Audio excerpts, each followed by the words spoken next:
चलिए दोस्तों, आज की कहानी शुरू करते हैं। ऊंट और शेर। बहुत दूर किसी जंगल में एक शेर का राज था। उसके बहुत सारे दोस्त थे। जब शेर शिकार करता तो अपना पेट भरने के बाद बचा हुआ मांस अपने दोस्तों में बांट दिया करता था। उसके दोस्तों में सियार और कौवा भी थे।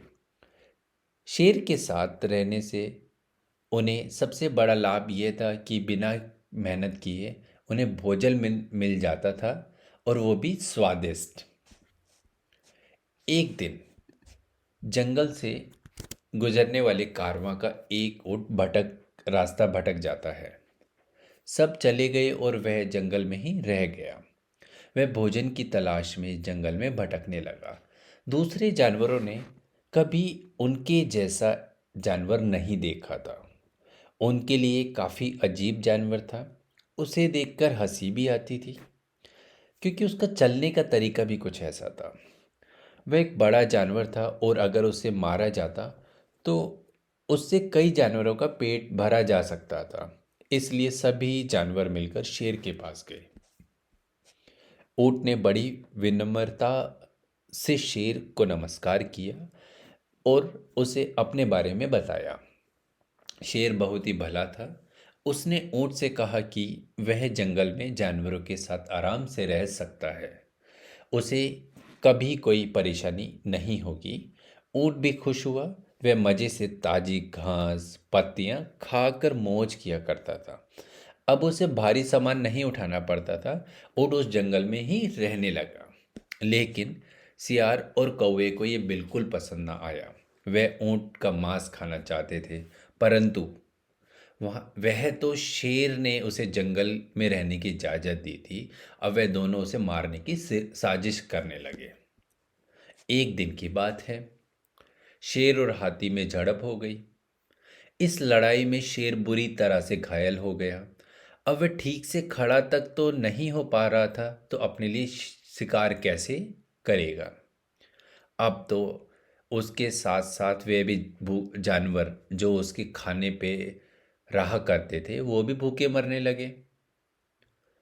इस तरह कौवा और सियार के हाथ एक अच्छा मौका मिल गया। उन्होंने सारे जानवरों की सभा बुलाई और कहा, हमारे प्यारे राजा घायल हो गए। अब उन्हें कहीं से तो भोजन लाके देना होगा। वे आज तक हम सबका कितना ध्यान रखते आए हैं। अब हम सबको उनकी देखभाल करनी चाहिए। हम उनके लिए क्या कर सकते हैं? सबने पूछा। उनमें से कुछ जानवर तो ऐसे थे जिन्हें शिकार भी नहीं करना आता था। इसलिए वे सोचने लगे कि शेर को भोजन कैसे दिलवाया जाए। हम स्वयं को उनके सामने भोजन के रूप में प्रस्तुत करेंगे। चालाक कौवे और सियार ने सबके सामने अपना प्रस्ताव रखा। यह तो बहुत अच्छा विचार है। सबने दोनों की प्रशंसा की। उसके बाद ऊँट बोला, रुको, शेर ने मेरे साथ बहुत ही दयालुता से भरा व्यवहार किया है। मैं इतना बड़ा भी हूँ कि आराम से महाराज का पेट भर सकता हूँ। इसलिए पहले मैं उनका भोजन बनने के लिए तैयार हूँ। बस कौवा और शेर यही तो सुनना चाहते थे। वे बिना देर किए ऊँट को शेर के पास ले गए। जल्दी ही उन्होंने शेर को भी फुसला लिया कि ऊँट को मारकर अपना भोजन बना ले।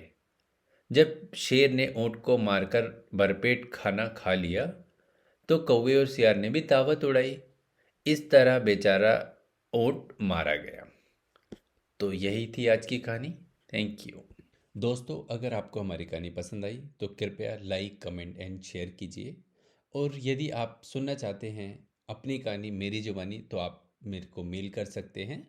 मेलिंग एड्रेस मेंशन है डिस्क्रिप्शन में। Thank you.